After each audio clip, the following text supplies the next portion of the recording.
This loaded cauliflower with bacon and bechamel sauce might be the first time you call the vegetable melt in your mouth good. Start by cutting a head of cauliflower down the middle, and then slice each half into quarters. Carefully remove the inner core and any green leafy parts from each quarter, and then break off the individual florets.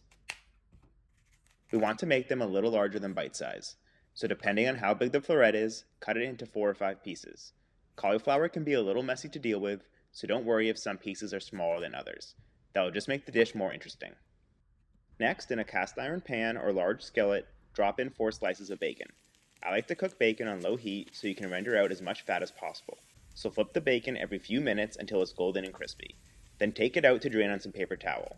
Remove and save most of the fat in a small bowl, but leave back enough to coat the pan. Now turn the heat up to medium and place the cauliflower down on its flat side first so it can become golden brown. You don't want to crowd the pan, so we'll sear the cauliflower in a couple batches. Let it cook untouched for about 4 minutes and then flip it to the other side and give it a good pinch of salt. This isn't going to cook them all the way through, so have a baking tray with olive oil ready, which we'll then put into the oven. Some smaller pieces will break off and cook faster, so remove those from the pan first before they get too dark. Then add the larger ones when a couple sides are brown on each piece.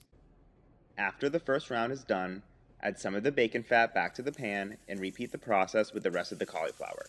Once it's all been seared, salted, and thrown in the baking tray, put it in a 400-degree oven for about 10 to 15 minutes, which will give us some time to prep the rest of the ingredients. Now trim about 5 scallions and cut them in half to separate the whites from the greens. Then finally slice both sides. The whites will get cooked with the cauliflower, and the greens will be used to top the dish at the end. To begin the bechamel sauce, you should have about 1 tablespoon of bacon fat left, which you can combine with 1 tablespoon of butter in a saucepan on medium-low heat. After it's melted, add 2 tablespoons of flour to make a roux, which will thicken the sauce.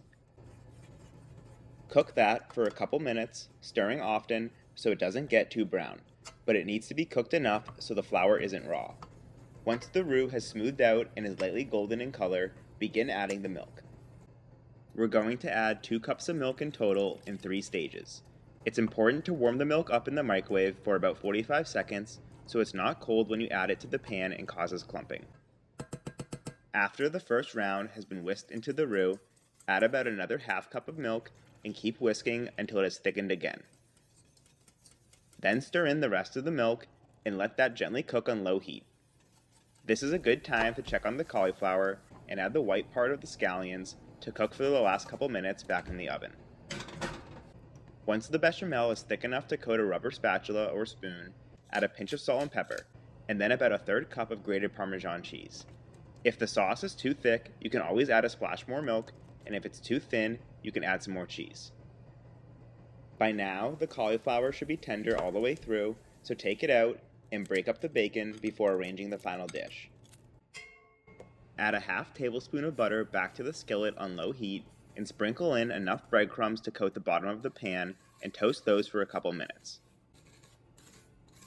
Then add all the cauliflower in an even layer and top that with the bacon pieces along with the green parts of the scallions. Now drizzle on enough bechamel to cover most of the cauliflower but leave some parts exposed. You'll probably have leftover bechamel, which can be used for a delicious pasta sauce or other vegetable dish. Finally top it with a small handful of Parmesan cheese and a few cracks of black pepper before sticking the entire thing back in the oven on a low broil for a couple minutes or until the top is golden and crispy. Now, just let it cool slightly before plating it up and enjoying. This can easily be served as a main dish alongside a salad.